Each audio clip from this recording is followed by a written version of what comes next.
أهلا بكم في فيديو جديد مع ألوها. في الفيديو ده هتعرف ازاي ترفع وتعدل تفاصيل كل منتجاتك في حسابك على ألوها. أول خطوة هتدوس على منتجات. 2. إنشاء منتجات مجمعة، واللي منها هتقدر تعمل استخراج أو رفع منتج مع إمكانية التعديل. مثال، أول ما نفتح هنلاقي كل الكاتيجوريز الموجودة عندنا، هتختار منها الكاتيجوري بتاعة المنتج بتاعك، وليكن مثلا أزياء. أول ما نفتحها هنلاقي فيها أحذية، ملابس وإكسسواراتها، هنلاقي ملابس، وهنختار منها بلوزات، تيشيرتات وقمصان، وهنعمل اكسبورت للشيت ده. هينزلك الشيت ده علشان تبدأ تملاه بمواصفات المنتج بتاعك، بس أول حاجة لازم نعمل فورمات للشيت ده علشان تقدر تدخل المنتجات بتاعتك.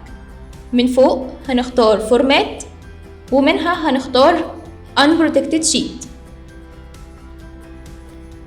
أول حاجة هنلاقي ال ID، وده مش بيتغير، مسموح بس تزود على حسب عدد المنتجات بتاعتك، بس لازم يكون الرقم ثابت. بعد كده هتلاقي التايتل ده لازم ندخله انجليش وعربي. بعد كده الديسكريبشن، وصف المنتج، لازم برضو ندخله انجليش وعربي. بعد كده هنلاقي البراند، بنختار منه البراند بتاعنا وبندخله انجليش وعربي. بنختار بعد كده اللون انجليش وعربي. الفابريك تايب، خامة المنتج، وبرضو بندخله انجليش وعربي. بعد كده هنلاقي التوب ستايل، شكل المنتج بتاعي.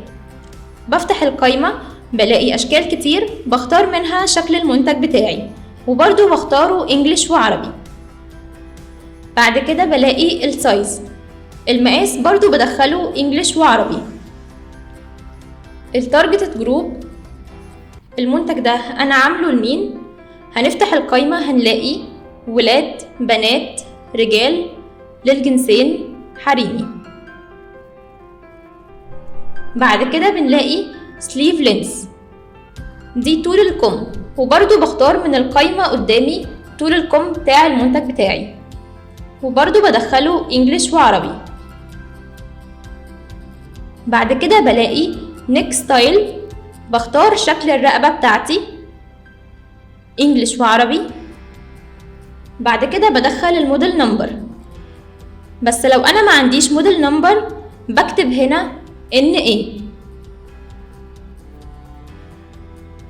بعد كده بلاقي الايمج، هنا الصورة لازم ادخلها على شكل لينك، ولو هدخل كذا صورة لازم يكون في كوما بين اللينك والتاني، يعني لازم يكون في كوما بين الصورة والتانية.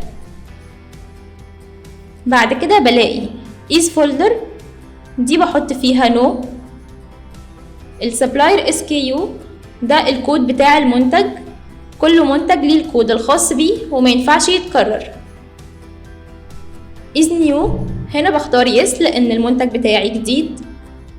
is active، هنا بختار yes و no على حسب انا عايز المنتج اخليه فعال ولا غير فعال. is free shipping، بختار no. handling time، بختار هنا C لان احنا بنوصل خلال 3 ايام عمل. النوت ممكن اسيبها فاضية او ازود فيها اي نوتس انا عايزة ازودها. connection items، دي لو عندي من المنتج كذا لون وكذا مقاس بديهم نفس الرقم علشان يطلعوا مربوطين على السايت. زي كده مثلا في منها كذا لون وكذا مقاس. في البرايس بدخل سعر المنتج بتاعي، بس لازم يكون رقم صحيح مفيش فيه كسور. في الستوك بحط عدد المنتج بتاعي. في الويت بحط وزن المنتج بالجرامات، بس بحط ارقام بس من غير كلمة جرام. ديسكاونت تايب، دي بكتب فيها فلات لو انا عايز الخصم يكون بمبلغ مالي، او برسنتج لو انا عايز اخصم نسبة مئوية. بعد كده في الديسكاونت فاليو بكتب قيمة الخصم اللي أنا عملته.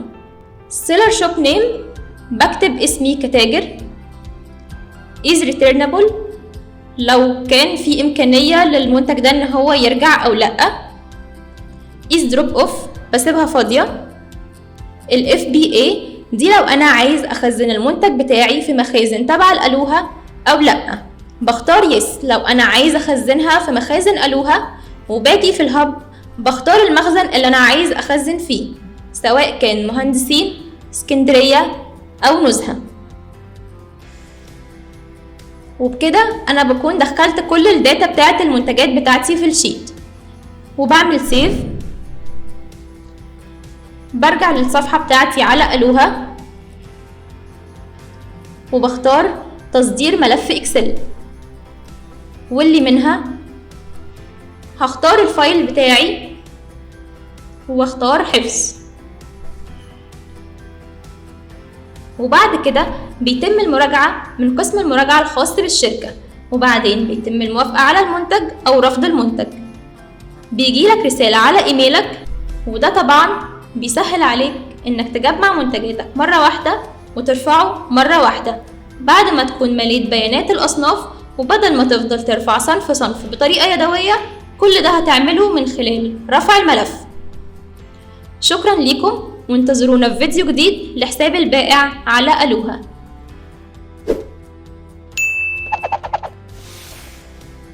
ألوها، اطلب السعادة.